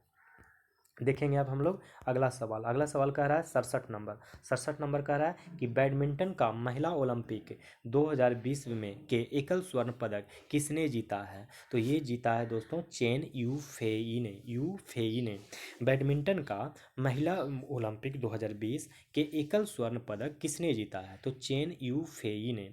टोक्यो ओलंपिक में सबसे अधिक स्वर्ण पदक किस देश ने जीता है? तो ये जीता है चीन ने। टोक्यो ओलंपिक में सबसे अधिक स्वर्ण पदक किस देश ने जीता है? तो चीन ने। अब यहाँ से मैथ के क्वेश्चन स्टार्ट हो रहे हैं 69 से, तो देख लीजिए और आप हमको इसको सवाल को जवाब बना के भेज दीजिएगा कमेंट बॉक्स में। मैं आपको क्वेश्चन दिखा देता हूँ। देख लीजिए, ये सारे क्वेश्चंस मैथ्स के हैं, तो आप इसे बनाएंगे और बना के मुझे इसका आंसर भेजेंगे। मैं एक दिन मैंने कुछ वीडियोज में मैथ के सारे क्वेश्चन एडिटोरिया और आस्था का सब्जी का करवा दूंगा, टेंशन मत लीजिए। तो आप लोग देख ही लिए होंगे, देख लिए हैं ना? हाँ, 79 नंबर पीछे पेज में छूट गया है। तो 79 नंबर से अब हम लोग स्टार्ट करते हैं। जैन परंपरा के अनुसार इनमें से किस शासक ने अपने संपूर्ण साम्राज्य में पशु हत्या एवं मद्यपान पर प्रतिबंध लगा दिया था? तो वो कौन था? कुमार पाल ने लगा दिया था। कुमार पाल चालुक्य सोलंकी वंश का एक महत्वपूर्ण शासक था। चालुक्य और सोलंकी वंश का कुमार पाल था। प्रसिद्ध जैन आचार्य हेमचंद्र ने उसे जैन धर्म में दीक्षित किया था। जैन परंपरा के अनुसार कुमार पाल ने अपने संपूर्ण साम्राज्य में पशु हत्या, मद्यपान एवं धूत कीड़ा पर प्रतिबंध लगा दिया था। अब देखते हैं 80 नंबर हम लोग क्वेश्चन पे। 80 नंबर दोस्तों क्वेश्चन कह रहा है कि इनमें से किस शासक को वर्ण व्यवस्था का रक्षक कहा जाता है? तो वो कहा जाता है गौतमीपुत्र सतकर्णी। इनमें से किस शासक को वर्ण व्यवस्था का रक्षक कहा जाता है? तो गौतमपुत्र सतकर्णी। देखिए, गौतमपुत्र सतकर्णी जो थे 106 से 130 ईस्वी तक मतलब शासन किए थे। सातवाहन वंश का सबसे महान शासक थे ये। इसमें चातुर्वर्ण व्यवस्था को फिर से स्थापित किया था। चतुर्थ जो वर्ण था उसको फिर से स्थापित किया था। और वर्ण संकर व्यवस्था को रोका। इसने बौद्ध संघ को अजाकालिक तथा कार्ले के भिक्षु संघ को करजक नामक ग्राम प्रदान किया। बौद्ध संघ को कौन सा ग्राम माने कौन सा चीज प्रदान किया? तो अज कालकिए ये बौद्ध संघ को दिया, और कार्ले ये दिया भिक्षु संघ तथा कार्ले के भिक्षु संघ को करजक नाम दिया, करजक नामक ग्राम प्रदान दिया। ये जो कार्ले सुन रहे हैं, कार्ले को दिया क्या? करजक कार्ले को करजक दिया और आज कालकिए को बौद्ध संघ को दिया। दिगंबर विश्वास एवं विष्णु विश्वास निम्नलिखित में से किस घटना के प्रमुख नेता थे? तो इसका हो जाएगा ऑप्शन ई, क्योंकि देखिए दिगंबर विश्वास और विष्णु विश्वास नील विद्रोह का आपने नाम सुने होंगे, जो कि ऑप्शन में नहीं है। और नील विद्रोह हुआ था 1854 से 60 के बीच में। प्रमुख नेता थे नील विद्रोह के, प्रमुख नेता कौन कौन थे? तो दिगंबर विश्वास और विष्णु विश्वास थे। इस विद्रोह का विस्तार क्षेत्र बंगाल था।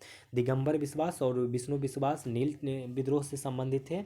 इस विद्रोह के संदर्भ में किसानों का कष्ट दीनबंधु मित्र ने अपने ग्रंथ नील दर्पण में उल्लेख किया था। तृतीय बौद्ध संगीति किसकी अध्यक्षता में संपन्न हुई थी? तो ये संपन्न हुई थी सावक कमीर के अध्यक्षता में। तृतीय बौद्ध संगीति दोस्तों 255 ईसा पूर्व में हुई थी। कब हुई थी? 255 ईसा पूर्व में। पाटलिपुत्र में काला अशोक के टाइम पे हुई थी। इसकी अध्यक्षता मोगली पुतिस ने किया था। और यहाँ पे सावक कमीर है आंसर में। इस क्वेश्चन को आप चेक करेंगे, आस्था में भी बहुत सारा गलत दिया है। किस ग्रंथ में पटना को पाली ब्रोथा कहा गया?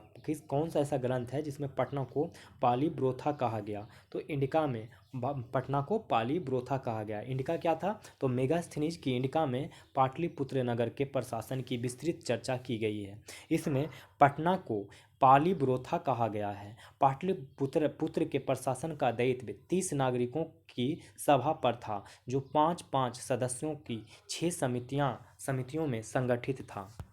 1934 में बनी बिहार सोशलिस्ट पार्टी के अध्यक्ष कौन थे? तो वो आचार्य नरेंद्र देव थे। 1934 ईस्वी में बनी बिहार सोशलिस्ट पार्टी के अध्यक्ष आचार्य नरेंद्र देव थे।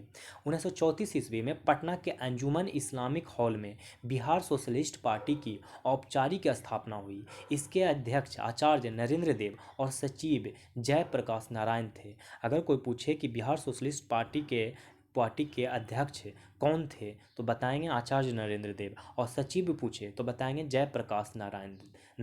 अगर कुछ अन्य सदस्य पूछ ले तो बता दीजिएगा रामवृक्ष बेनीपुरी, गंगा शरण सिन्हा, योगेंद्र शुक्ला, अब्दुल बारी, कर्पूरी ठाकुर, बासवान सिंह, और भी लोग थे। बम्बई प्रेसिडेंसी एसोसिएशन की स्थापना किसने की? तो ये ऑप्शन ई हो जाएगा। देखिए 1885 में फिरोज शाह मेहता, बदरुद्दीन तैयब जी के.टी. तलंग द्वारा बम्बई प्रेसिडेंसी की स्थापना की गई। 1885 में बम्बई में नागरिकों को एक सभा जमशेदजी भाई की अध्यक्षता में बुलाई गई। इसी सभा में इस संगठन के गठन की घोषणा की गई थी। तो बम्बई प्रेसिडेंसी एसोसिएशन की स्थापना किसने की? तो कौन से लोग थे स्थापना करने में? तो फिरोज शाह मेहता, बदरुद्दीन तैयब जी, के.टी. तलंग द्वारा बम्बई प्रेसिडेंसी की स्थापना किया गया। फिरोज शाह मेहता, के.टी. तलंग और कौन थे? बदरुद्दीन तैयब जी। फिरोज शाह मेहता, बदरुद्दीन तैयब जी, के.टी. तलंग, इन तीनों ने मिलकर बम्बई प्रेसिडेंसी की स्थापना की। और 1885 ईस्वी में, और कब हुआ था ये स्थापना? तो 1885 ईस्वी में।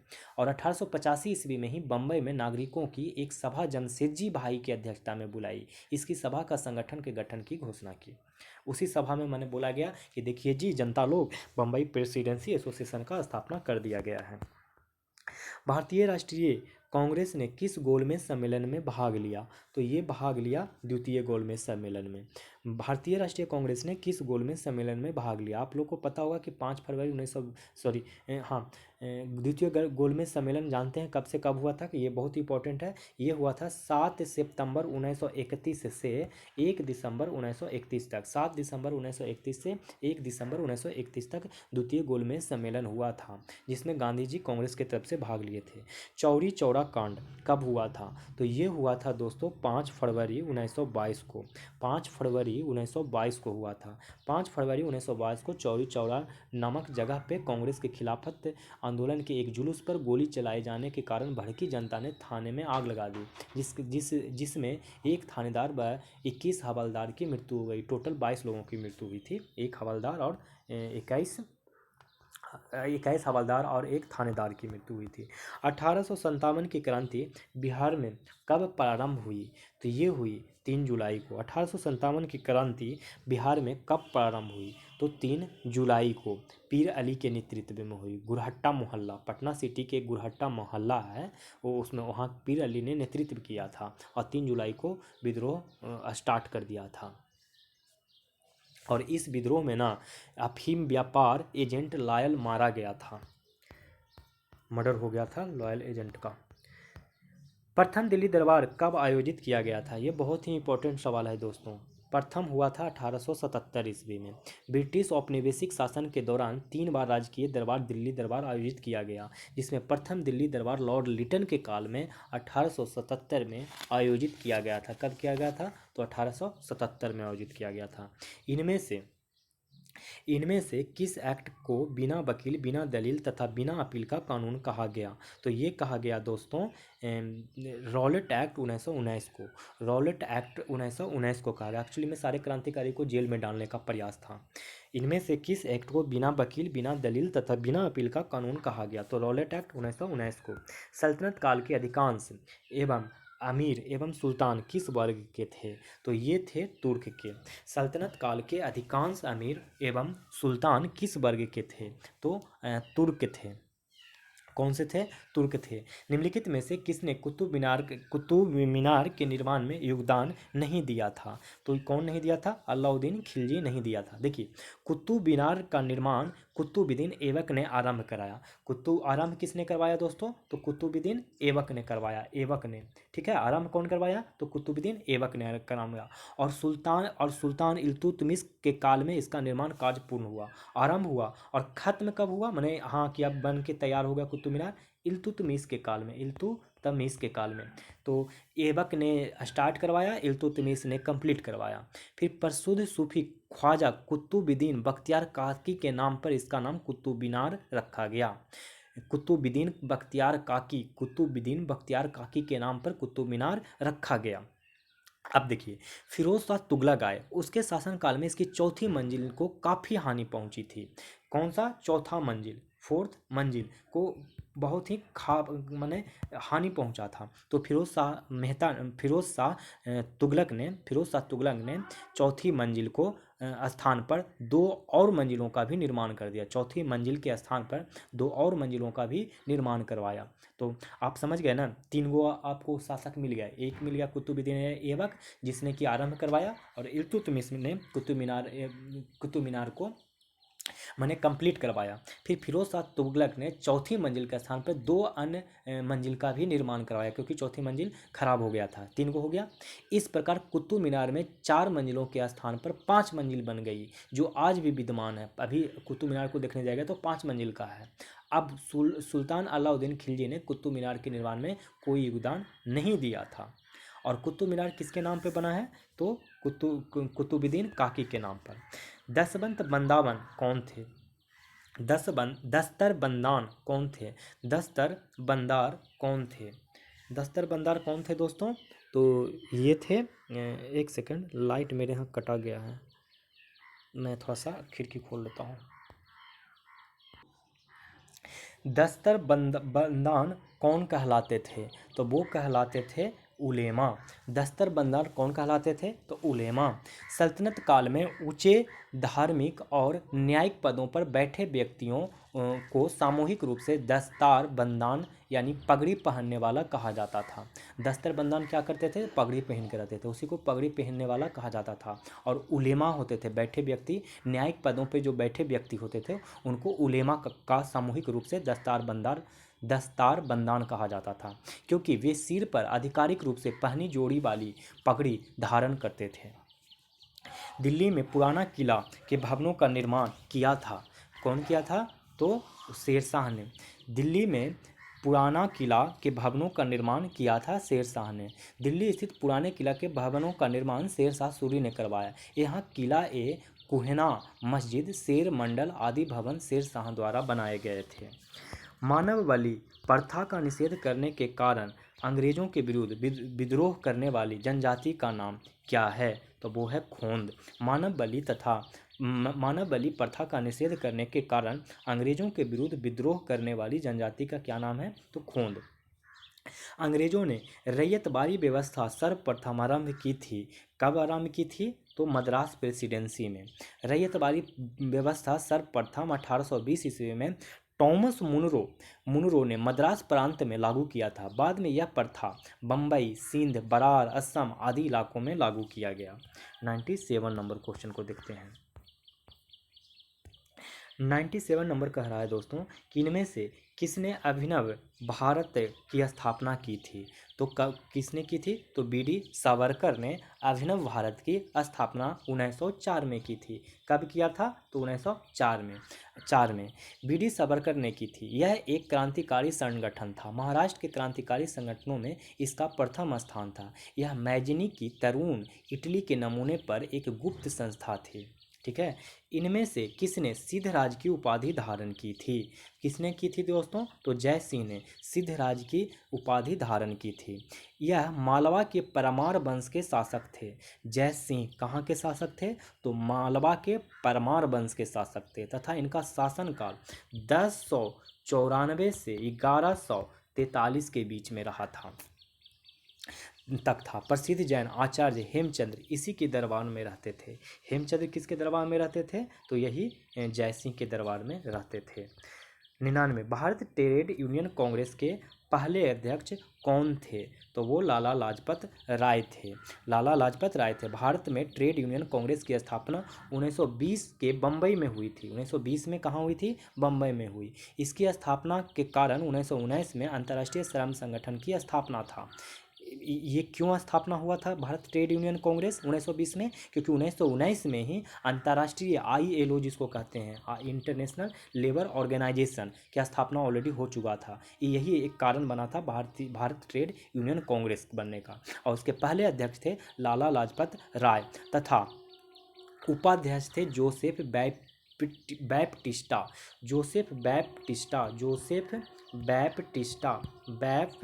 बैप्टिस्टा ये थे उपाध्यक्ष। हुंडी की व्यवस्था थी। हुंडी की व्यवस्था क्या थी दोस्तों? तो वो थी मुगल काल में। हुंडी का प्रचलन मुगल काल की व्यवस्था थी जो व्यापारिक आदान प्रदान के लिए प्रपत्र के रूप में प्रयोग होती थी। बड़े व्यापार हुंडी के माध्यम से ही होता था। निम्नलिखित घटनाओं को सही क्रम में सुमेलित करना है दोस्तों। तो आइए देखते हैं। अगस्त प्रस्ताव, आपको पता होगा कि अगस्त प्रस्ताव जो है 20 अगस्त 1917 को हुआ था। अगस्त प्रस्ताव। और अगर आप बात करें अगस्त घोषणा की तो ये हुआ था 8 अगस्त 1940 को। 8 अगस्त 1940। देखिए अगस्त प्रस्ताव 20 अगस्त 1917 को हुआ था और अगस्त घोषणा 8 अगस्त 1940 को हुआ था। और अगस्त संकल्प दोस्तों 8 अगस्त 1942 को हुआ था। 8 अगस्त 1942 को हुआ था। 8 अगस्त 1942 को हुआ था। तो ये तीनों डेट आप अगस्त से याद रखेंगे। और प्रत्यक्ष कार्यवाही दिवस दोस्तों 16 अगस्त 1946 को हुआ था। 1946 एक बार फिर देखेंगे। अगस्त से रिलेटेड 3 गो है। एक अगस्त प्रस्ताव है, एक अगस्त घोषणा है, एक अगस्त संकल्प है। अगर अगस्त प्रस्ताव की बात किया जाए तो 20 अगस्त 1917 को हुआ था। प्रस्ताव अगस्त का कब आया था? 20 अगस्त 1917। और अगस्त घोषणा की बात किया जाए तो 8 अगस्त 1940 और 8 अगस्त 1942 को अगस्त का संकल्प हुआ था। 8 अगस्त 1942 को क्या हुआ था? तो अगस्त संकल्प हुआ था। और अगस्त घोषणा कब हुआ? 8 अगस्त 1940। अब प्रत्यक्ष कार्यवाही दिवस 16 अगस्त 1906 को मनाएगा। आप अरेंज कर लेंगे इसकी तरह। अब अरेंज करके हम नहीं बताएंगे क्योंकि आपको अरेंज आराम से खुद ही कर लेंगे। हम अब चलते हैं 102 नंबर क्वेश्चंस में। वैसे आप अरेंज नहीं कर पाएंगे तो हम अभी बता देते हैं इसका आंसर क्या होगा। इसका आंसर बी होगा। तो आप लोग इसको टिक कर लेंगे। 2 1 3 4 हम डेट सब बता ही दिए हैं। बिहार में स्वराज दल तक कब तक आप प्रभावित हो गया? तो ये हो गया दोस्तों 1925 तक। बिहार में स्वराज दल कब तक आप प्रभावी हो गया? तो 1925 तक। देखिए, बिहार में फरवरी 1923 में स्वराज दल की शाखा का गठन हुआ तथा श्री कृष्ण सिंह इसके नेता बनाए गए। जो बिहार में स्वराज दल 1923 फरवरी में बनाया गया, उसके नेता किनको बनाया गया? तो श्री कृष्ण सिंह को। बिहार में स्वराज दल का विशेष प्रभाव नहीं पड़ा। बिहार में स्वराज दल की विफलता 1923 तक स्पष्ट हो चुकी थी और 1925 तक यह दल अप्रभावी हो गया। नोनिया संप्रदाय का संबंध था। इसका संबंध ई ऑप्शन था, क्योंकि देखिए, नोनिया का एक विद्रोह आपको याद रखना होगा कि 1770 से लेके 1800 ईस्वी तक में एक विद्रोह हुआ जिसको नोनिया विद्रोह कहा गया। मुख्यतः यह संबंध सोरे के उत्पादन से था। नोनिया लोग असल में सोरे का उत्पादन ज़्यादा करते थे। सोरा उत्पादन का मुख्य केंद्र कहाँ कहाँ था? तो हाजीपुर, तिरहुत, सारण और पूर्णिया। 4 को याद रखिएगा। हाजीपुर, तिरहुत, सारण। हाजीपुर, तिरहुत, सारण, पूर्णिया। हाजीपुर, तिरहुत, सारण, पूर्णिया यहाँ सोरे का माने मुख्य केंद्र था। सोरे की मिट्टी इकट्ठा करने और उसे तैयार करने का काम नोनिया ही करते थे। ब्रिटिश हुकूमत के शोषण का शिकार होने के कारण नोनिया विद्रोह किया। तो 103 हो गया। अब 104, अनुशीलन समिति के संस्थापक कौन थे?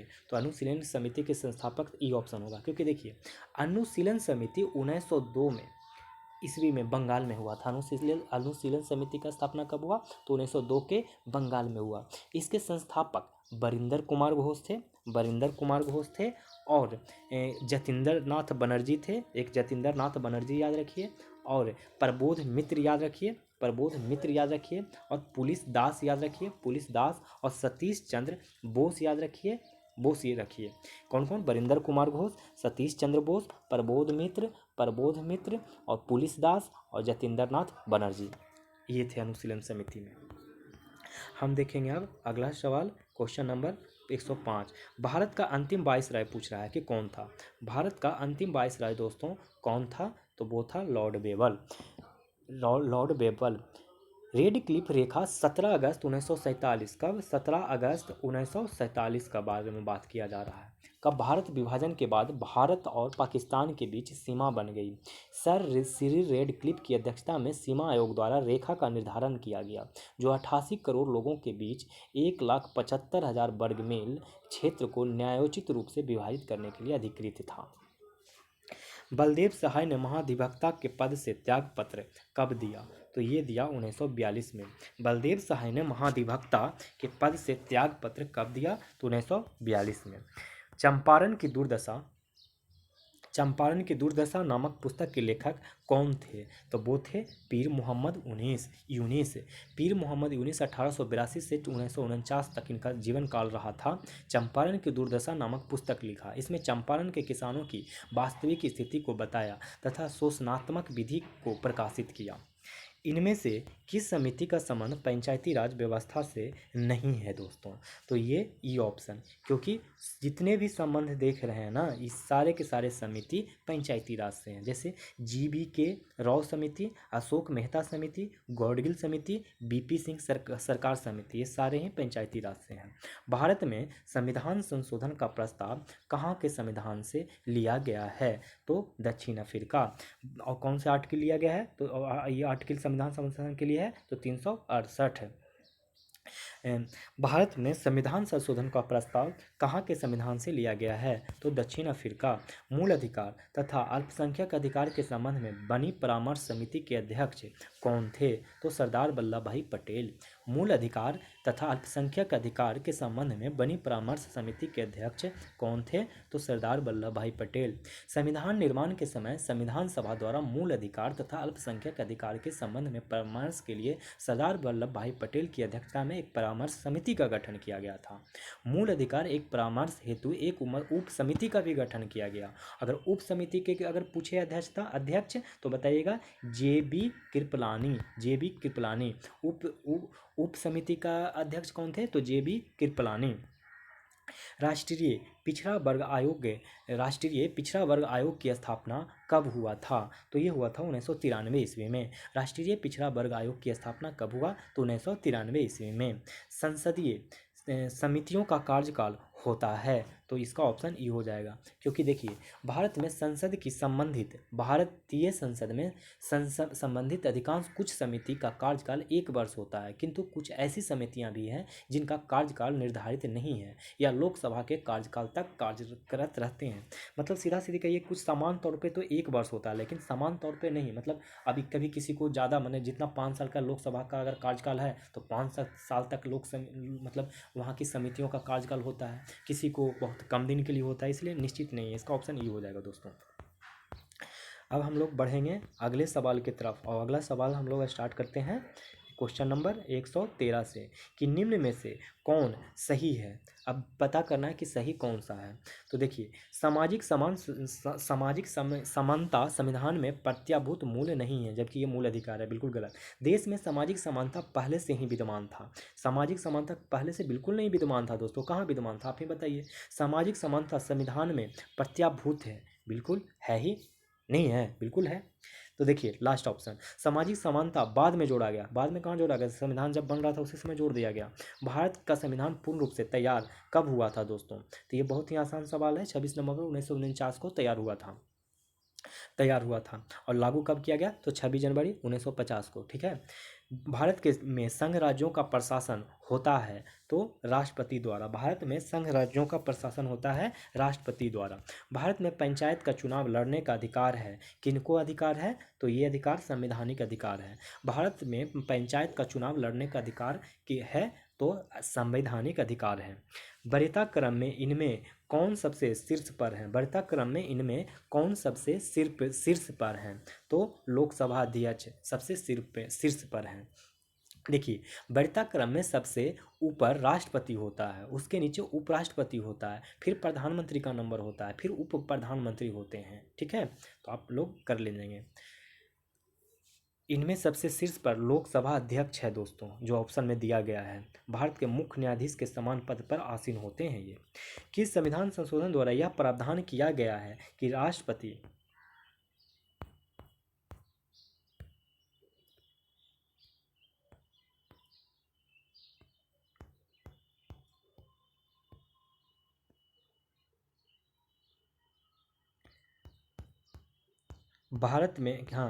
किस संविधान संशोधन द्वारा यह प्रावधान किया गया है कि राष्ट्रपति के निर्वाचक मंडल में रिक्तता होने पर राष्ट्रपति का चुनाव अवैध नहीं होगा? तो 11वां में किस संविधान संशोधन द्वारा यह प्रावधान किया गया है कि राष्ट्रपति के निर्वाचक मंडल में की रिक्तता होने पर राष्ट्रपति का चुनाव अवैध नहीं होगा? तो 11वां संशोधन में। देखिए, 11वें संविधान संशोधन अधिनियम 1961, 11वां कब हुआ था? तो 1961 में हुआ था। यह तय किया गया कि राष्ट्रपति के निर्वाचक मंडल में रिक्तता होने पर भी राष्ट्रपति का चुनाव अवैध नहीं होगा। भारत में कृषि संगणना कितने वर्षों में किया जाता है? माने कृषि का गणना कितने वर्षों में किया जाता है? तो 5 वर्ष में किया जाता है। भारत में कृषि संगणना का आयोजन कृषि मंत्रालय के कृषि सहकारिता और कृषक कल्याण विभाग द्वारा प्रत्येक 5 वर्ष के पश्चात किया जाता है। भारत में प्रथम व्यापक कृषि जनगणना 1970 से 71 में आयोजित किया गया। प्रथम कृषि जनगणना कब हुआ दोस्तों? तो 1970 से 71 के बीच में। हम 120 नंबर क्वेश्चन छोड़ देंगे क्योंकि ये बजट से क्वेश्चन हैं। अब हम लोग 121 नंबर क्वेश्चन में बढ़ेंगे कि 15वें वित्त आयोग का अध्यक्ष कौन है? तो ये तो बहुत ही आसान क्वेश्चन है, एन के सिंह 15वें वित्त आयोग का एन के सिंह।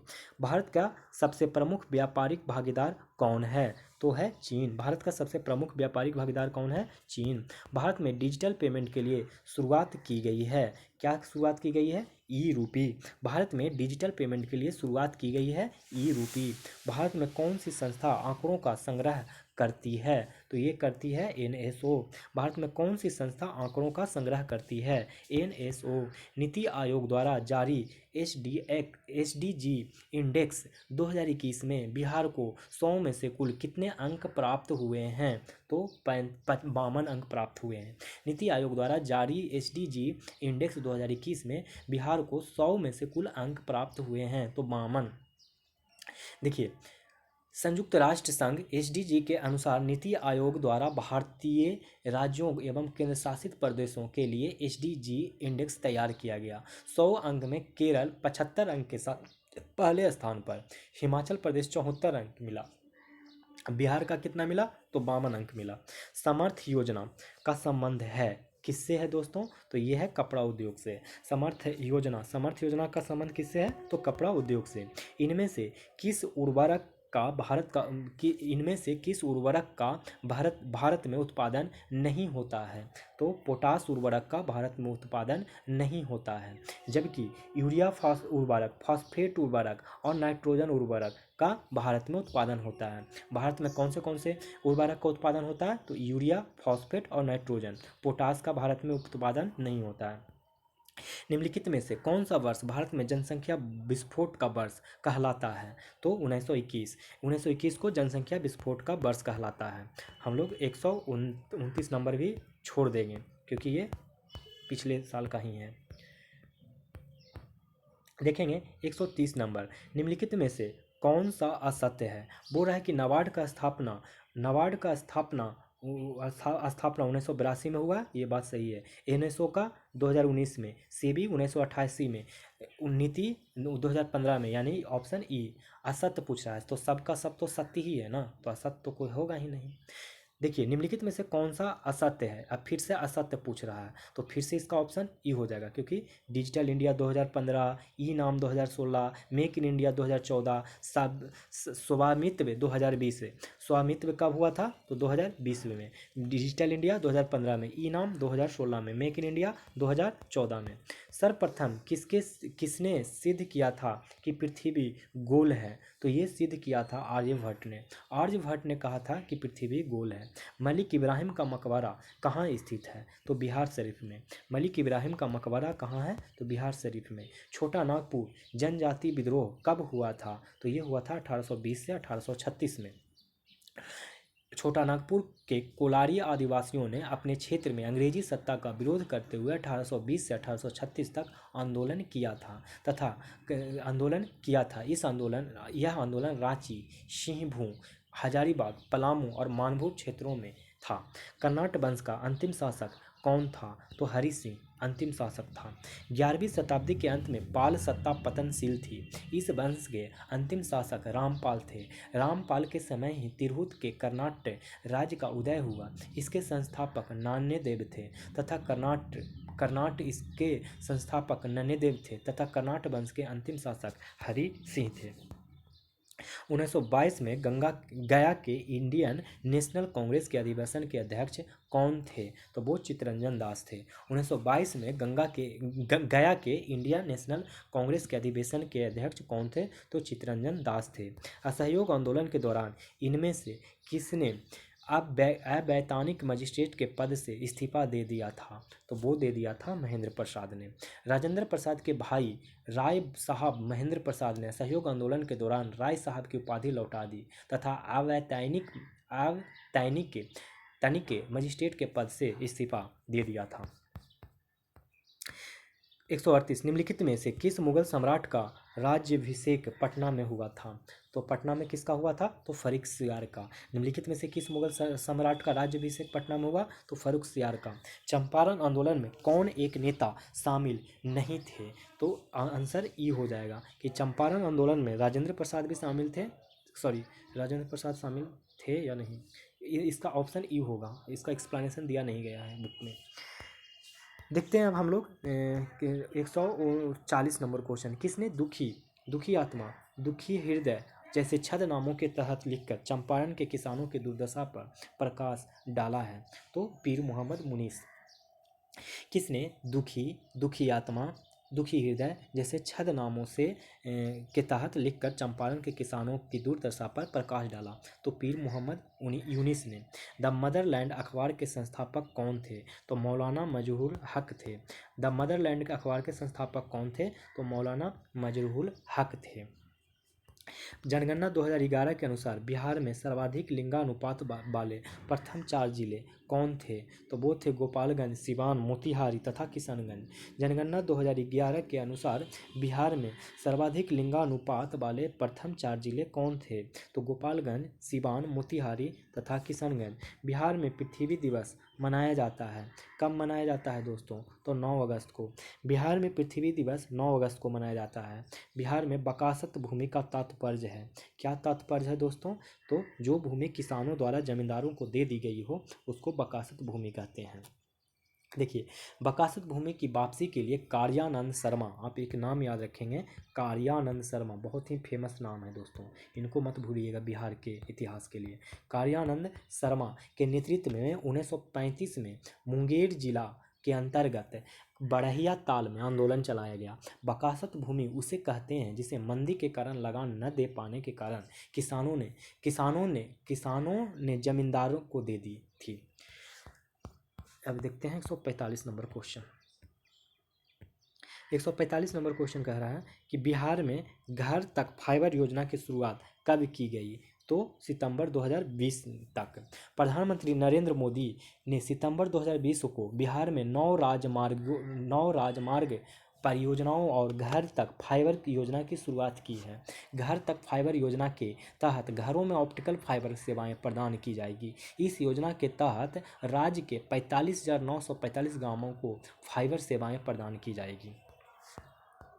निम्नलिखित में से कौन सा कथन असत्य है? तो इसका सब कथन सही है। बिहार उच्च न्यायालय का स्थापना 1916, बिहार विधानसभा का स्थापना 1952, पटना विश्वविद्यालय 1917, राजेंद्र कृषि विद्यालय 1903, राजेंद्र कृषि विद्यालय 1903, पटना विश्वविद्यालय 1917, बिहार विधानसभा 1952, बिहार उच्च न्यायालय 1916। निम्नलिखित में से असत्य कथन को पहचानने कह रहा है दोस्तों। तो ये ऑप्शन ई है, क्योंकि सबसे साक्षर जिला पटना है, सबसे कम असाक्षर जिला किशनगंज है, सबसे अधिक जनसंख्या पटना में है, सबसे बड़ा जिला क्षेत्रफल की दृष्टि से पश्चिम चंपारण है। सबसे साक्षर जिला कौन है? पटना। सबसे कम साक्षर जिला कौन है? किशनगंज। सबसे अधिक जनसंख्या कहाँ है? तो पटना में। सबसे बड़ा जिला कौन है? तो क्षेत्रफल की दृष्टि से तो पश्चिमी चंपारण। अब देखते हैं 148 नंबर। 148 कह रहा है कि निम्न में से असत्य कथन पहचानिए। तो फिर से आंसर ये हो जाएगा। क्यों? क्योंकि देखिए, भौगोलिक विस्तार 24 डिग्री से 20 डिग्री 10 उत्तरी अक्षांश से लेकर 27 डिग्री 31 मिनट 15 सेकंड उत्तरी अक्षांश में है। ये बात सही है। बिहार के पूरब से पश्चिम की चौड़ाई 483 किलोमीटर है। बिहार में भारत के कुल चावल उत्पादन का 15% चावल उत्पादन करता है। ये भी सही है। बिहार के 3 जिले पश्चिम बंगाल की सीमा से साझा करता है। ये बात भी सही है। बिहार के कितने जिले बाढ़ से प्रभावित हैं दोस्तों? तो 30 जिला बाढ़ से प्रभावित है। बिहार में पटसन उद्योग की पट्टी स्थित है। बिहार में पटसन उद्योग की पट्टी स्थित है। कहाँ स्थित है दोस्तों? तो ऑप्शन ई हो जाएगा। देखिए, बिहार में पटसन उद्योग पट्टी उत्तर पश्चिम बिहार के मैदान तथा मध्य दक्षिण बिहार के मैदान में विस्तृत है। पटसन उद्योग के लिए पानी की अत्यधिक आवश्यकता होती है, इसलिए यह उद्योग नदियों के किनारे स्थापित किए जाते हैं। उत्तर पश्चिम बिहार एवं मध्य दक्षिण बिहार में कई नदियाँ प्राप्त होती हैं। तो देख रहे हैं ना, तो इसका आंसर ई हो जाएगा। तो इस तरीके से दोस्तों 1 से 150 क्वेश्चन तक सेट कंप्लीट हो गया। आप लोग को ये कैसा लगा आप मुझे कमेंट बॉक्स में करके इसका सुझाव दीजिएगा। कुछ और अगर सुझाव चाहिए तो सलाह दीजिएगा, हम उसको एक्सेप्ट करेंगे। और अगर वीडियो पसंद आ रहा हो दोस्तों तो लाइक करें, और अगर चैनल पे नए हो तो चैनल को सब्सक्राइब करें, और अगर दोस्तों को भी आप शेयर करना चाहें तो कर सकते हैं। तो अब धीरे धीरे करके ये आस्था का सेट ख़त्म करूँगा, फिर दृष्टि और परफेक्शन आईएएस ख़त्म करूँगा। तो अब आप लोग से विदा लेते हैं, और आप लोग अच्छे से आप पढ़ते रहें दोस्तों, और अपना चरित्र इस प्रकार बनाएं कि महिलाएं आपके होने से सुरक्षित महसूस करें। धन्यवाद।